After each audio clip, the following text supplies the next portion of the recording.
Hi, I'm Blaine Lewis, and this presentation is for a Tokai article I wrote while finishing my master's at the University of Waterloo with Daniel Vogel. Perhaps one of the most studied interfaces in human-computer interaction is the marking menu and its derivatives.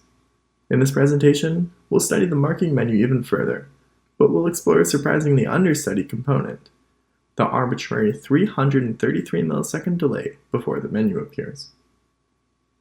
A user can make a selection with the marking menu in one of two ways, guided and unguided. These are often called novice and expert modes. To make an unguided selection, a user simply draws a mark gesture that corresponds with the menu item. However, if the user does not know the correspondence between the mark and menu item, then they can display the guidance by pressing and holding the mouse button. After 333 milliseconds pass, the guidance appears and the user can complete the selection. This pattern of having a novice and expert complete the interaction in an identical manner forms a particular class of interface called a rehearsal-based interface. We present a descriptive model of rehearsal-based interfaces and highlight the role of each component.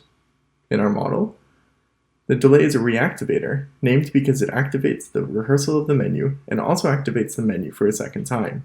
Delay is by far the most common form of reactivator, likely because it adds the smallest deviation between novice and expert mode. However, there is no specific reason for the delay to be 333 milliseconds. In fact, different rehearsal-based interfaces have used different delays. Most marking menus use a delay of 333 milliseconds, but FastTap has appeared in the literature with delays ranging from 200 to 250 milliseconds, and MarkPad has a delay of 500 milliseconds. This leaves the question, what are the effects of different delay lengths on user performance and frustration? To better understand this question, we ran a crowdsourced study with 347 participants. Participants completed two tasks. The first task was a training task where they can choose to use guided or unguided mode in order to learn the menu locations. The second task, participants were unable to see the menu even after completing a selection in order to test their memory. We tested 5 delays. 200 milliseconds, 333 milliseconds, and 500 milliseconds were all taken from the literature, and 1000 milliseconds and 2000 milliseconds were chosen to see what the boundaries of a delay are. Results from our first experiment indicate that a longer delay increases successful expert use.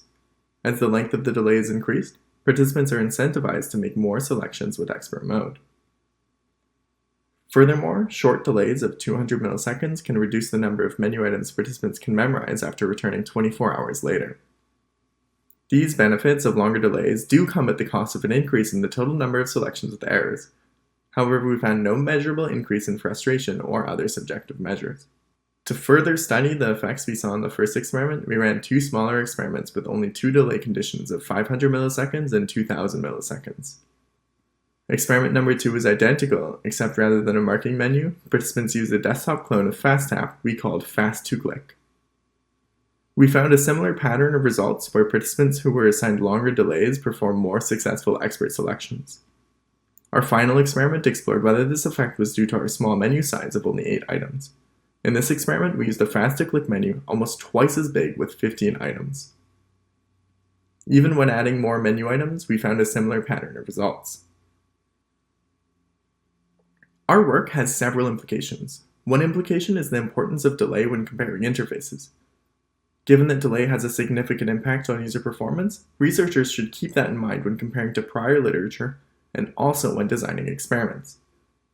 Our paper also makes an argument that there are scenarios where a longer delay might be beneficial to users in the long term.